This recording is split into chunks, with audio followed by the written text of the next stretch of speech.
अस्सलाम वालेकुम गाइस, कैसे हैं आप सब। उम्मीद करता हूँ सब खैरियत से होंगे। तो इस वीडियो में हम डिस्कस करेंगे पिटफॉल्स ऑफ वनीला जावास्क्रिप्ट।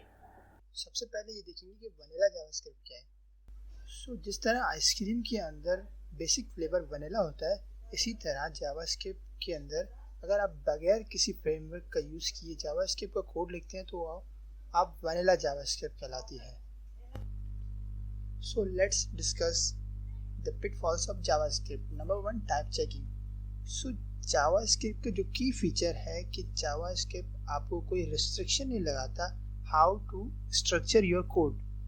सो यही सबसे बड़ा JavaScript का मसला बन चुका है कि मसलन for example in this code painting एक फंक्शन है जो कि दो पैरामीटर गेट कर रहा है, एक पेंटर दूसरा पेंटिंग, एंड देन वो रिटर्न कर रहा है पेंटर। देन पेंटर के साथ एक फंक्शन कॉल कर रहा है प्रिपेयर, उसके बाद एक और फंक्शन कॉल कर रहा है उसकी फिनिश होने के बाद डॉट पेंट, एंड उसके अंदर भी दो पैरामीटर्स हैं, एक पैरामीटर पेंटिंग है, एक पेंटर डॉट ऑन मटेरियल एक प्रॉपर्टी है पेंटर्स की, ठीक है, वो पास किया है। सो देन उसके बाद डॉट फिनिश का एक फंक्शन कॉल किया है। लेकिन अब इसमें हमें ये नहीं पता कि जो पेंटर है पहला पैरामीटर और दूसरा पैरामीटर पेंटिंग, इसकी टाइप क्या होगी, ठीक है, इसके अंदर क्या चीज़ आएगी, क्योंकि जावास्क्रिप्ट के अंदर यहाँ कुछ भी हम पास कर सकते हैं और हमें ये भी नहीं पता कि जो पेंटिंग फंक्शन है वो क्या रिटर्न करेगा, क्योंकि हमें नहीं पता पेंटर क्या है, पेंटिंग क्या है, डॉट पेंट ये फंक्शन क्या कर रहा है, डॉट फिनिश क्या कर रहा है। सो अब इस कोड को देखने से हम कोई अंदाज़ा नहीं लगा सकते कि ये फंक्शन क्या कर रहा है। लेकिन यही चीज़ अगर हम टाइप स्क्रिप्ट में देखेंगे, जो कि हम फ्यूचर में देखेंगे, तो उसमें आपको पता चलेगा कि पूरा फंक्शन क्या कर रहा है, ठीक है। सो सेकंड मसला जावास्क्रिप्ट के साथ ये था कि जावास्क्रिप्ट में लूज डॉक्यूमेंटेशंस हैं।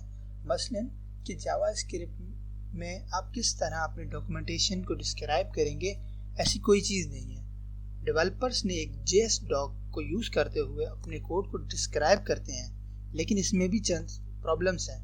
फर्स्ट ये कि जो डेवलपर है वो अपने कोड को तो लिख रहा है, साथ साथ उसे डिस्क्राइब भी करना पड़ता है। सो जैसे ही आपका कोड बेस जो लार्ज हो जाता है तो डेवलपर्स की गलती के चांसेस बहुत हो जाते हैं कि वो अपनी डिस्क्रिप्शन में कोई गलती कर सकता है, क्योंकि उसे वहाँ पे कोई चीज़ रोक नहीं रही कि उसे गलती से रोके। फर्स्ट चीज़ ये हो गई। देन सेकंड मसला ये है जेएसडॉक के साथ कि डेवलपर्स ने जैसे ही अपना कोड लिखा, ठीक है, तो अब उसको फ्यूचर में जैसे आप रिफैक्टर करेंगे तो उनका कोड रिफैक्टर तो हुआ, लेकिन जो उनकी डिस्क्रिप्शन है वो अप टू डेट नहीं होगी, क्योंकि वो तो पुराने कोड के हिसाब से थी।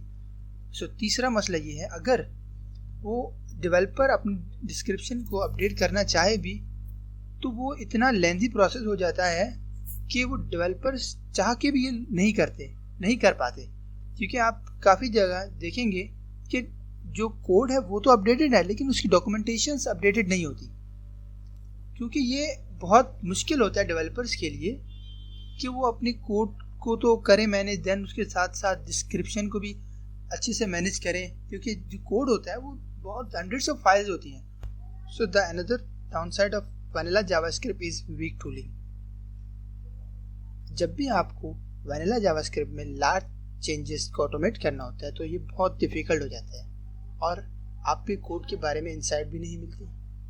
जबकि जो कि एक्सपीरियंस डेवलपर्स हैं, अगर किसी ने दूसरी लैंग्वेजेस में काम किया है तो उसे ये मालूम होगा कि वहाँ पे दूसरी लैंग्वेजेस में आपके पास डेवलपर्स को हेल्प करने के लिए बहुत सारे टूल्स होते हैं, लेकिन जावास्क्रिप्ट में ऐसा नहीं होता। और कोई अगर कहे कि एक दो टूल्स का नाम बताए तो वो टूल्स भी under the hood type script और इक्विवेलेंट इस्तेमाल कर रहे होते हैं। लेकिन जावास्क्रिप्ट में टूल्स को बिल्ड करना भी बहुत डिफ़िकल्ट हो जाता है, क्योंकि जावास्क्रिप्ट के अंदर टाइप्स नहीं होती। So ये थे some major pitfalls of JavaScript.